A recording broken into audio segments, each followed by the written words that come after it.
कानी बहू। किशोरी लाल जी के बेटे राघव की शादी की बात जगह जगह चल रही थी, लेकिन किशोरी लाल जी को कोई लड़की पसंद ही नहीं आती थी। और उसकी एक ही वजह थी, किशोरी लाल जी का लालची होना। उनको लड़की वालों से मोटा दहेज चाहिए था और इसी चक्कर में एक दिन वो एक बहुत पैसे वाले के घर अपने बेटे का रिश्ता लेकर पहुंचे। उस आदमी का नाम था ओम प्रकाश। देखिए किशोरी लाल जी, मेरी एक ही बेटी है और मेरी सारी संपत्ति जायदाद सब कुछ मेरी बेटी नैना का ही है। पापा, नाम से लगता है बहुत खूबसूरत होगी। कितना अच्छा नाम है ना, नैना। हाँ, वैसे बात तो सही है आपकी। अब इतना पैसा है, जमीन जायदाद है, इकलौती बेटी, आप भी क्या करेंगे? सब कुछ उसे ही देंगे ना। बिल्कुल ठीक पहचाना आपने। बस बेटी की शादी और सारी जायदाद उसके नाम। पापा, बिना देखे हाँ कर दीजिए ना। इतना अच्छा रिश्ता फिर कहाँ मिलेगा? माला माल हो जाएंगे हम। मैं अपनी बेटी को बुलाता हूँ। अरे नहीं नहीं नहीं नहीं, आपकी बेटी का नाम नैना है, सुनकर ही लगता है बहुत सुंदर होगी। रहने दीजिए अंकल, मैं तो आपकी बेटी के नाम से ही इतना खुश हो गया हूँ कि उसे बिना देखे शादी करने को तैयार हूँ। अब तो मैं उसका चेहरा सीधे शादी के बाद ही देखूंगा। और इस तरह राघव नैना का चेहरा नहीं देखता और उससे शादी कर लेता है। शादी के बाद अपने सुहाग रात पर जब राघव नैना का घूंघट उठाकर देखता है तो नैना की आंखें बंद थी। कितनी खूबसूरत हो तुम नैना, जरा अपनी आंखें खोलकर मेरी तरफ देखो तो सही। नहीं, मुझे शर्म आती है।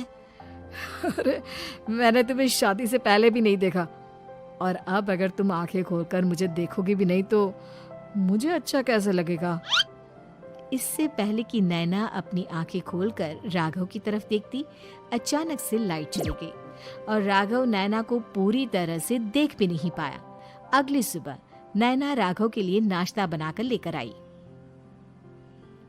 अरे ये क्या, आधा पराठा सेका हुआ है और आधा बिल्कुल कच्चा। ये तुमने क्या किया नैना?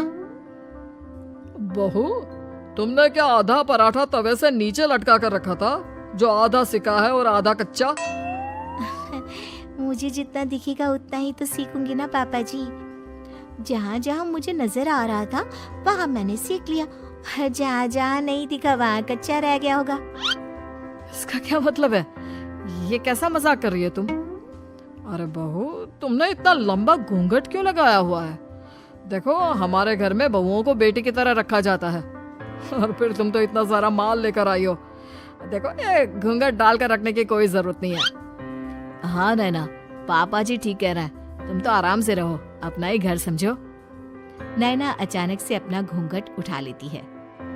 अरे ये क्या पापा, नैना की तो एक आंख फूटी हुई है।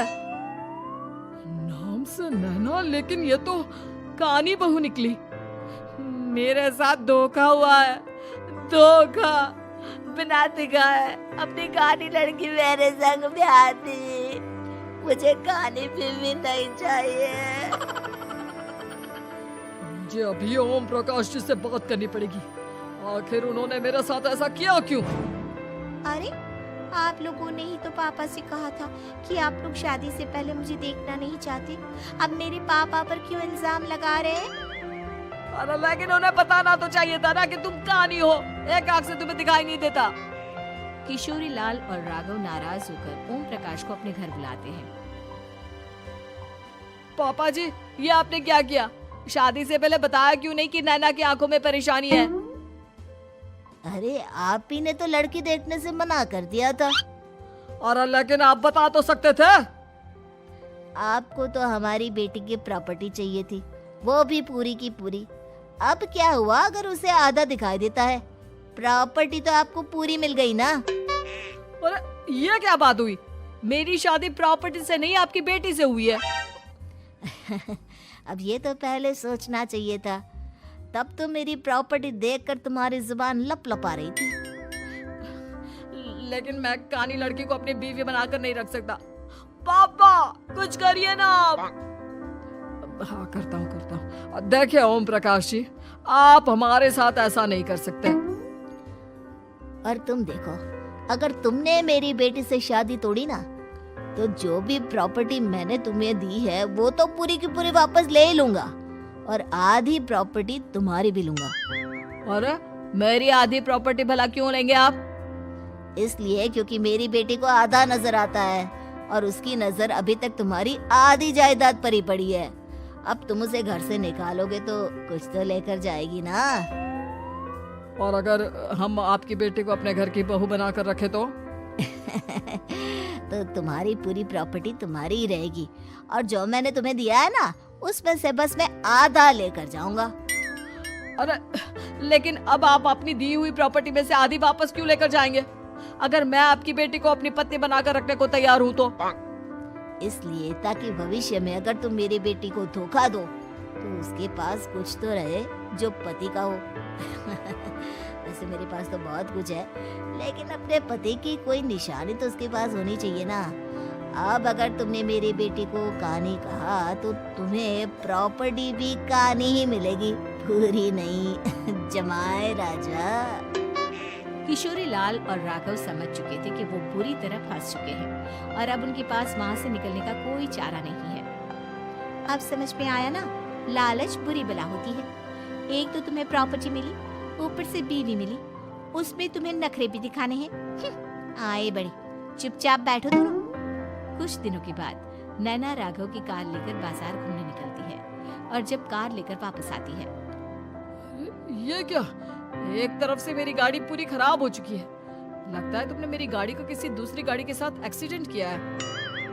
अरे कितना बड़ा नुकसान कर दिया तुमने बहू। वो क्या है ना पापा जी, मुझे एक आंख से दिखाई नहीं दे रहा था, सामने से गाड़ी आ रही थी। मुझे तो सिर्फ आधा ही दिखाई दिया और वो गाड़ी मेरी कार से रगड़ते हुए निकल गई। अब मैं क्या करूं बताओ? आप इसे ठीक कराने के पैसे कौन देगा? तुम्हारे पापा? तुमने मुझसे इस तरह से बात की? अभी रुको। नैना राघव की शिकायत ओम प्रकाश को कर देती है। देखो राघव, अब जो मेरी आधी प्रॉपर्टी तुम्हारे पास थी ना, उसमें से आधी और मैं लेकर जाऊंगा, क्योंकि तुमने मेरी बेटी को डांटा। अरे नहीं नहीं पापा जी, गलती हो गई, माफ कर दो। गलती की तो कोई गुंजाइश ही नहीं। अगली बार मेरी बेटी को डांटा तो बची हुई आधी में से आधी और ले जाऊंगा। लालच के चक्कर में हम दोनों ने बहुत बड़ी गलती कर दी बेटा। एक तो तुम्हें कानी बहू मिली और ऊपर से जो माल मिला वो भी काना।